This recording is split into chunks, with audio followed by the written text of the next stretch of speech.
Bonjour à tous, bonjour à toutes. Je vous avais dit que je vais analyser l'interview de Samuel Eto'o. Parce que cette interview, il ne faut pas la regarder une fois. Parce que si vous la regardez une fois, vous n'allez pas comprendre des choses qui sont dites.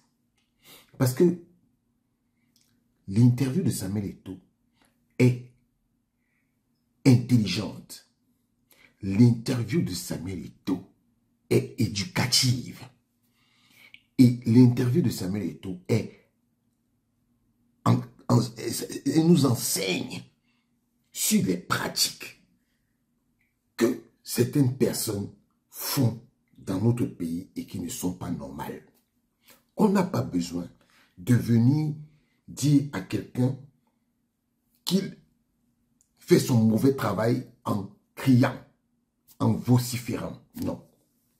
Bon, on va commencer. Écoutez la première question de Christophe Poisbouvier à Samuel Eto'o. Voilà 3 ans que vous présidez la FECAFOOT, la Fédération camerounaise de football. Mais depuis le mois d'avril dernier, vous avez perdu le contrôle administratif et financier de la sélection nationale des Lions Indomptables au bénéfice du ministre camerounais des Sports. Est-ce que ce n'est pas un gros coup dur? Est-ce que vous n'avez pas envie de laisser tomber? C'est toujours un plaisir de te recevoir, Christophe. Il y a eu des défis, je préfère les appeler ainsi, et nous n'avons rien perdu parce que le job de la fédération est administratif. Les gens semblent l'oublier quand ils veulent, mais il est bien de remettre les choses dans le contexte. La fédération est reconnue et est en lien avec la CAF et la FIFA. Toutes les transmissions qui peuvent se faire et qui doivent se faire passent automatiquement et uniquement par la fédération. Donc administrativement, on ne souffre de rien. Et il y a un autre volet, celui qui est financier, qui personnellement ne me pose pas de problème, mais il s'avère qu'en 2014, le chef de l'État, dans sa vision sportive et footballistique particulièrement, avait signé un décret. Un décret qui mettait la fédération face à ses responsabilités. Ça, c'est le côté financier.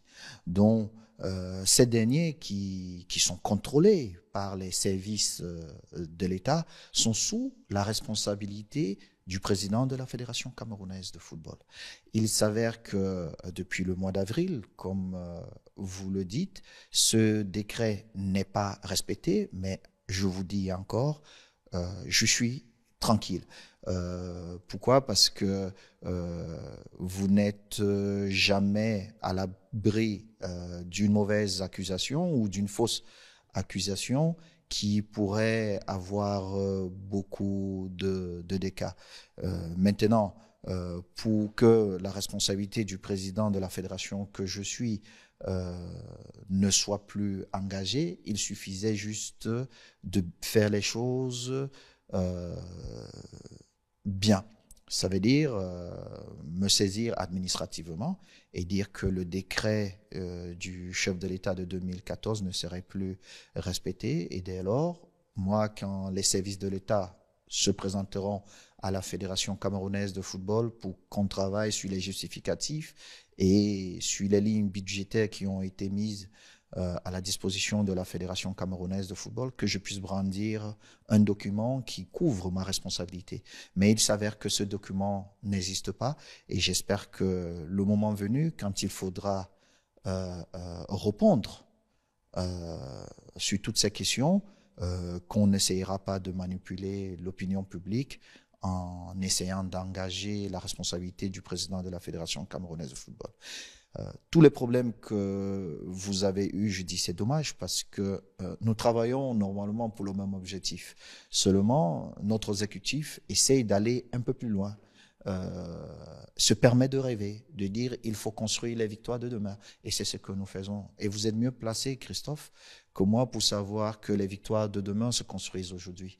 Et elles se construisent, un, dans la sérénité, deux, en respectant les règles, et trois, en suivant un projet. Et nous suivons seulement le projet que nous avons proposé à ces électeurs qui nous ont fait confiance. Parce que dans quelques mois, dans moins d'un an bientôt, nous nous mettrons devant ces électeurs pour faire le bilan de ce que nous avons promis. Alors, comment nous allons justifier le fait de dire nous n'avons pas peut-être atteint toutes les performances ou les résultats que nous souhaitons avoir? D'autres ne comprendront pas qu'il y a eu des interférences, qu'il y a eu des gens qui sont rentrés pour des raisons que je ne souhaite pas évoquer ici, parce que, une fois de plus, ces raisons peuvent mettre notre beau pays, le Cameroun, une fois de plus, dans une situation que nous autres, nous ne souhaitons pas voir le Cameroun. Voilà. Vous avez écouté Samuel Eto'o. Quand on lui dit que il a perdu le contrôle de la fédération, parce que c'est ce que l'opinion publique, on veut faire croire à l'opinion publique. Et Samuel Eto'o lui dit que sur le plan administratif, il n'a pas perdu le pouvoir parce qu'il est en relation avec la CAF et la FIFA. Sur le plan financier, c'est lui qui détient le matricule budgétaire. Et il dit que si il y a un décret de 2014 qui donne à la fédération la possibilité de gestion, et que lui, il souhaitait que si ce décret-là n'est plus applicable, qu'on lui dise si ce n'est plus applicable, parce que lui, il ne va pas déroger à la règle du décret. Et il demande aux gens de respecter la loi, de respecter les décrets qu'eux-mêmes ils signent. Et il a dit que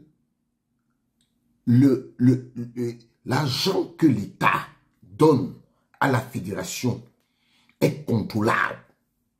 Et que lui, il ne veut pas que sous un fallacieux prétexte, les gens viennent lui opposer que tu as mal géré l'argent de l'État, on va t'arrêter. Voilà. C'est-à-dire que c'est-à-dire qu'il externe sur ce que Samuel Eto'o dit.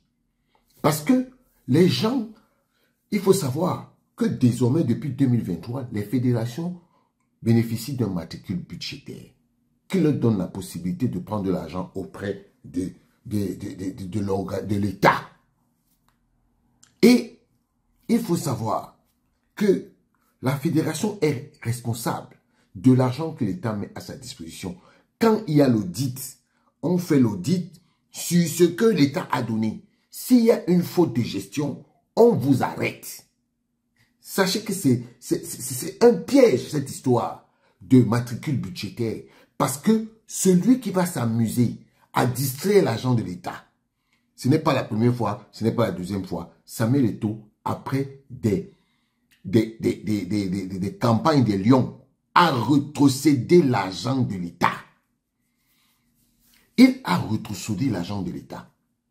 Mais comme les gens passent leur temps à raconter des histoires, ceci m'amène à parler des présidents de clubs qui sont allés voir Mwele Kombi là. Parce que même Mwele Kombi dans l'histoire là, il s'expose. Il s'expose. Eux, ils s'exposent, les présidents de clubs, et Mwele Kombi s'expose. Donc tout ce que vous avez vu là, c'est du théâtre. C'est du gros théâtre. Parce que, comment Mwele Kombi va faire pour prendre l'argent et aller donner au club? Quand j'ai vu qu'on dit que non, les clubs ont déjà remis les RIB. Mais, remettre un RIB, c'est quoi? Vous ne connaissez même pas le mécanisme de faire sortir l'argent là. Il fait ça juste pour faire croire que c'est lui qui gère. C'est lui qui gère, alors qu'il ne gère rien. Mwele Kombi ne gère rien. En fait, il est dépassé par les événements. Il va faire comment pour que, je vous annonce que les 350 millions qu'on a donnés là, à la FECAFOOT, c'est déjà la FECAFOOT. C'est là-bas. Moi, les commis va faire comment pour prendre ça? Il va faire comment? Quand il vous dit que oh, les 150 millions sont déjà partis, l'argent là, il y a dans le compte de la FICAFOOT. Il va faire comment? La FICAFOOT bénéficie du matériel budgétaire et ils vont travailler. Donc, tout ce que vous voyez là, c'est du théâtre, c'est du cirque. C'est du cirque. Mais, comme des gens aiment le ridicule, comme ils aiment le ridicule, qu'ils continuent le ridicule, on verra. Mais, dans l'interview de Samuel Eto'o, il a dit beaucoup de choses. Ça là, c'est le premier plan. Le premier plan que je voulais aborder avec vous. Parce que ce que Samuel Eto'o a dit là, ce que Samuel Eto'o a dit dans l'interview là, mais les gars, ce n'est pas une interview à regarder une fois. Hein. Pour bien comprendre, ce n'est pas une interview à regarder une fois. Il faut regarder l'interview là au moins 3-4 fois. Parce que moi-même qui vous parle là, j'ai déjà regardé l'interview là. Regardez, regardez. Pour comprendre. Parce que ce que je suis en train de vous expliquer sur la première partie ici là, je me suis assis comme ça, et dit que bon, ok. Samuel Eto'o. On dit que tu n'es pas intelligent, non? On dit que tu es bête, non? On dit que tu n'es pas là à l'école, non? Mais le français que tu parles là, moi, je ne vois pas que c'est un français accessible. Il faut lire entre les lignes. Donc, tu ne vas pas me piéger. Moi-même, je vais m'asseoir pour regarder. Oui, oui. Je vais m'asseoir pour regarder. Et j'ai regardé. J'ai compris la première partie. Hier. Hier, la première partie. La première question là. Hier, j'ai compris ça. Donc, moi-même, je vais encore aller m'asseoir. Je vais encore réécouter pour comprendre la deuxième partie et pour revenir vous parler de la deuxième partie. D'accord. Maintenant, c'est bon pour moi aujourd'hui. Et à la deuxième partie. Ciao.